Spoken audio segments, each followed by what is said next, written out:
అప్పుల బాధలు వెంటాడుతున్నాయా? అయితే 6 JVR వారి జాతిరత్నాలు ధరించండి. ఇలా అందరూ కూడా వాళ్ళ కుటుంబానికి నేను ప్రగాఢమైన సానుభూతి తెలియజేస్తా ఉన్నాను.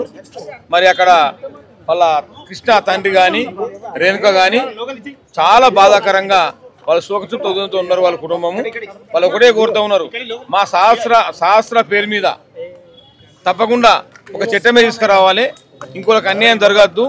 ఇది వాళ్ళ కుటుంబ సభ్యుల మరి పోత్బలతో జరిగింది, ఇది మాకు న్యాయం జరగాలని చెప్పి కూడా వాళ్ళు కమిషన్ చైర్మన్గా నాకు కోరడం జరిగింది.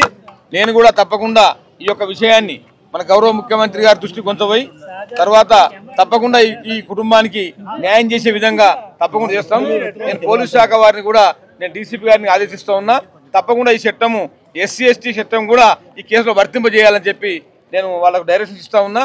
ఏది ఏమైనా మరి ఆ సహస్రం ఏదైతే హత్య జరిగిందో ఎంతటి వారైనా ఆ కుట్రకుండా ఎవరో ఉన్నారు, బ్యాక్ ఎవరో ఉన్నారు, కుటుంబ సభ్యులున్నారా, ఇంకొక మిత్రులున్నారా ఆరా తీసి వాళ్ళందరిపై కూడా ఈ కేసు నమోదు చేసి వాళ్ళకి శాశ్వతంగా మరి జైలు శిక్ష పడే విధంగా మరి తప్పకుండా మేము SC ST కమిషన్గా తప్పకుండా మేము ప్రభుత్వాన్ని కోరుతాము.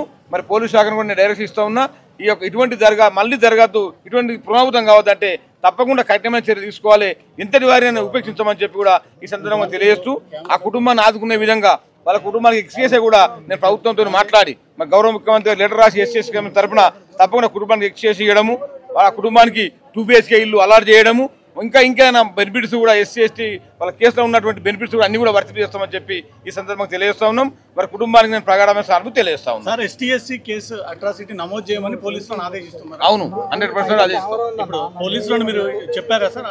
పోలీసులు ఇప్పుడే వచ్చాను, నేను పోలీసులు నేను చెప్తాను, డీసీపీ గారితో మాట్లాడతా, సిపి గారితో మాట్లాడతా. తప్పకుండా ఈ యొక్క హత్యతో పాటు SC ST కేసు వర్తింపజేసి వాళ్ళు తప్పకుండా కుటుంబాన్ని ఆదుకుంటాము. వాళ్ళకి వచ్చే బెనిఫిట్స్ 2 BHK ఇల్లు కానీ వాళ్ళకి ఎగ్రేషియా కానీ ఇంకా SC ST కేసులో ఉన్నటువంటి బెనిఫిట్స్ కానీ అన్ని కూడా వర్తింపజేస్తాము. తప్పకుండా ముఖ్యమంత్రి కూడా స్పెషల్గా ఈ కేసుకు ఆ పసిపాపను చూస్తే ఆ సీనాపాసం వ్యాపారం చూస్తే మా కన్నులు ఇల్లాస్తున్నాయి కనుక గౌరవ ముఖ్యమంత్రి గారు నివేదించి తప్పకుండా ఈ కుటుంబాన్ని ప్రత్యేకమైన ఎక్స్చేస్ ఇప్పించడానికి మేము 100% కమిషన్ ప్రయత్నం చేస్తామని కూడా ఈ సందర్భంగా ఆర్థిక పరిస్థితి, ఉద్యోగ అవకాశం గురించి ఏమన్నా ప్రభుత్వంతో మాట్లాడతారా? అంటే ప్రభుత్వంతో మాట్లాడి ఏ విధంగా ఉన్నాయో చూస్తాము. వాళ్ళకు 2 BHK 100% ఇస్తాం, ఎక్స్కేసే ఇప్పిస్తాం, SC ST కేసు ఉన్నటువంటి బెనిఫిట్స్ అన్నీ వస్తాయి. ఇక ప్రభుత్వ ఉద్యోగం అంటే అది ముఖ్యమంత్రి గారి ద్వారా నిర్ణయం తీసుకోవాలి. తప్పకుండా మేము SC ST కమిషన్ తరఫున ప్రభుత్వంలో ఉద్యోగం ఇప్పించాలని కూడా మేము తప్పకుండా మా యొక్క రిక్వెస్ట్ మాత్రం ఉంటుంది. అది గౌరవ ముఖ్యమంత్రి నిర్ణయం తీసుకోవాల్సిన అవసరం ఉంటుంది. ఇప్పుడు తల్లిదండ్రులను కలిసారు, ప్రధానంగా ఏ డిమాండ్ మీ ముందు పెడుతున్నారు సార్? వాళ్ళు ఏమంటున్నారు, ఒకటే డిమాండ్ అడుగుతారు. వాళ్ళు ఏమంటున్నారు అంటే మాకు ఇటువంటి అన్యాయం వాళ్ళ ఏ కుటుంబం జరగద్దు, పిల్లలకు రక్షణ లేకుండా అయిపోయింది, మా ఇంత టౌన్లో కూడా జరిగిందంటే మాకు ఘోరం అనిపిస్తూ ఉన్నది, ప్రత్యేకమైన చట్టం తీసుకురావాలి, మళ్ళీ ఏ పిల్లల తల్లిదండ్రులకు ఇటువంటి అన్యాయం జరగద్దని వాళ్ళు కోరుతా ఉన్నారు. పోలీసుల దర్యాప్తు తీరుని ఏమైనా అనుమానాలు వ్యక్తం చేస్తున్నారా? లేదు, పోలీసు దర్యాప్తులు నేను అదే రోజు జరిగినప్పుడే నాకు ఫోన్ వచ్చింది, నేను వెంటనే ఏసీపీ గారితో మాట్లాడినా. ఏసీపీ గారు నేను లీవ్లో ఉన్నా, ఇప్పుడే నేను తెలుసుకుంటా అని చెప్పి నాకు 10 నిమిషాల ఏసీపీ గారు ఫోన్ చేసిండ్రు, మేము సీరియస్ చేస్తున్నాం కేసు, లేదు సార్ అని చెప్పి నాకు ఏసీపీ గారు చెప్పిండ్రు. పోలీసులు కూడా చాకచక్యంతోనే మంచిగా దొరకబట్టిండ్రు. నేను వాళ్ళను పోలీసు శాఖను అభినందిస్తూ ఉన్నా. తొందరగా చేయించినట్టే కూడా నేను వాళ్ళ కృతజ్ఞత తెలియజేస్తా ఉన్నా.